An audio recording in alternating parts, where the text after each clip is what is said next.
চট্টগ্রামের রাউজান উপজেলার ডাবুয়ায় নিঃসঙ্গ দাঁড়িয়ে আছে এক বিস্মৃত ঐতিহ্যর চিহ্ন, রামধন জমিদার বাড়ি। যে বাড়িতে একসময় প্রতিদিন রান্না হতো ৩০০ থেকে ৪০০ মানুষের জন্য। ছিল স্বর্ণ রূপার থালা, রূপার কারুকাজে করা আসবাব। আজ সেখানে নিঃশব্দ নীরবতা। এই বাড়ির প্রতিষ্ঠাতা রামধন ধর মৃত্যুর পর জমিদারের ভার নেন তার পালক পুত্র কেশবচন্দ্র ধর।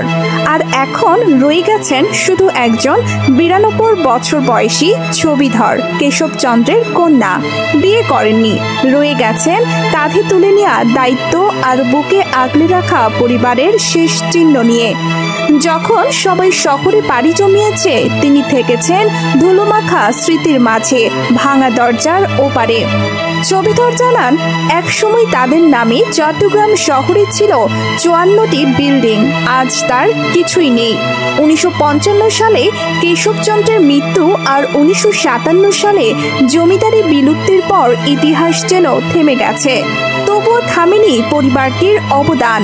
জগন্নাথ হাট, ইউনিয়ন ভবন, স্কুল সবই তাদের ছোঁয়ায় গড়া।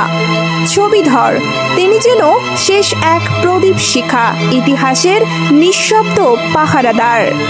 Desk news, Chattogram post.